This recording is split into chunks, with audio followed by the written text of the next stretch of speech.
Oke, selamat berjumpa kembali bersama Putra Pakat dari Kaur. Salam buat teman-teman dimanapun berada. Semoga teman-teman dimanapun berada sehat selalu, bisa beraktivitas seperti biasa. Ya, terus ikuti pengalaman petualangan kita setiap hari dalam berbagi cerita maupun berbagi pengalaman. Oke ya teman-teman, hari ini kita akan melihat hasil pekerjaan cemis kita yang seminggu yang lalu. Kita akan melihat apakah racun atau obat yang kita buat itu efektif atau tidak, lalu sesuai enggak dengan apa yang kita arahkan. Yang notabene nya kita kan di sini melakukan selektif cemis. Selektif dalam artian di sini kita cuman fokus dengan Stenoklena, juga kerisan ya, dan anak kayu. Ya, kita akan mengecek ya ke dalam bagaimana progres yang sudah kita buat itu sesuai dengan harapan atau yang sudah kita rencanakan. Oke ya teman-teman, jadi supaya sedikit berbagi ya, sedikit perawatan yang kita perbuat di lokasi ini ya, tentu kita harus seselektif mungkin supaya racun yang kita pakai tepat sasaran, tepat guna, juga tepat dosis. Ya, ini yang harus ya jadi catatan penting bagi kita, supaya kita jangan sembrono mengeluarkan racun atau biaya tapi hasilnya tidak maksimal atau sesuai dengan apa yang kita harapkan. Makanya ini adalah hasil kalibrasi kita, dosis yang kita pakai juga sangat minim, tapi selektif atau fokus dengan item-item. Kalau di sini Stenoklena atau pakis-pakis, juga kerisan ya. Oke ya teman-teman, jadi itu yang kita bagi untuk teman-teman dimanapun berada ya. Di perkebunan sawit itu tidak perlu habis ya, tidak perlu habis, tapi sisi yang harus kita manfaatkan di produksi piringan, pasar pikul dan TPH itu, gulma-gulma yang ada di sana itu harus kita berantas. Yang selebihnya di gawang mati atau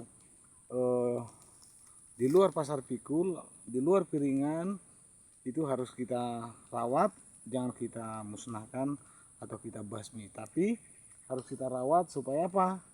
Supaya lahan kita itu tidak gersang, tidak kering, tapi lembab. Sehingga penggunaan chemical yang kita lakukan di areal ini tidak mempengaruhi penyerbukan yang terjadi di areal ini ya. Tentunya dari pokok dengan pokok itu tidak terganggu perkawinan silangnya. Oke teman-teman, nggak panjang lebar, kita terus langsung melihat kondisi di lapangan. Ikuti terus petualangan kita bersama Putra Pakat dari Kaur. Salam. Ini ya teman-teman, ini karena daerah rendahan, daerah gambut, tentu Stenoklena di sini adalah gulma mayoritas ya. Dominan Stenoklena atau pakis ya. Seperti ini yang kita lihat, ini adalah pakis atau bahasa agronominya adalah Stenoklena ini ya. Jadi kita di sini selektif pakisan dan kerisan ya. Ini kita lihat, kita utamakan gulma Stenoklena yang ada di piringan ya. Ini pasar pikul ya, supaya tidak menghambat jalannya proses produksi kita. Ini ya teman-teman ya, anak kayu juga bisa kita lihat, ini habis ya, mati ya, karena kita memakai di sini ya paraquat dan metafuron atau keli, juga perekat ya, spider. Ini ya hasilnya teman-teman ya, cukup bagus hasilnya. Ini adalah hasil eh, 9 hari ya, 9 hari. Oke teman-teman ya, jadi setelah kita cek ya beberapa pasar, ya inilah hasilnya yang rata-rata seperti ini, cukup memuaskan lah ya. Rata-rata kena ya di pasar pikulnya ya, gawangan hidupnya ya semua kena, di pasar di piringannya juga semua dicemis ya, dan di gawangan bisa kita lihat ya masih hijau-hijau ya. Tentu itu enggak kita berantas secara total, yang paling utama adalah piringan pasar pikul kita ya, supaya tidak menghambat jalannya produksi.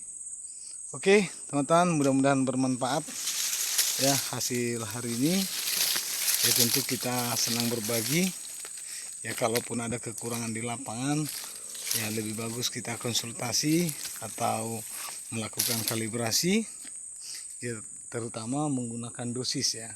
Dosis ini kadang yang jadi pengaruh besar ya. Kadang petani kita berpikir semakin tinggi dosis semakin efektif matinya gulma. Betul ya, tapi kenapa kita harus memakai 200 cc kalau 60 cc aja mati ya? Kita bukan berpikir cepat matinya, tapi gimana supaya gulma itu tetap mati walaupun melalui proses 3, 4 atau bahkan seminggu lamanya kita menunggu baru mati, atau cepat mati namun tumbuhnya juga cepat ya. Demikian ya, jadi kita nggak perlu menghambur-hamburkan uang membeli obat yang banyak, tapi kita melakukan kalibrasi seperti ini ya. Kita cuma memakai dosis 60 ya, pakai paraquat atau Garlon ya kalau di masyarakat, di toko ya merek tokonya itu Garlon. Kita pakai 60 cc ya, sama metapuronnya atau Kenli ya. Kenli itu perbandingannya 20:1 ya, 0,02 ya yang kita pakai ya. Dilanjutkan dengan perekat. Perekat itu intinya supaya kalau seandainya musim hujan obat kita itu nggak langsung terbuang ya. Itu teman-teman ya, jadi seefektif mungkin, seirit mungkin, tapi hasilnya maksimal. Oke teman-teman, salam.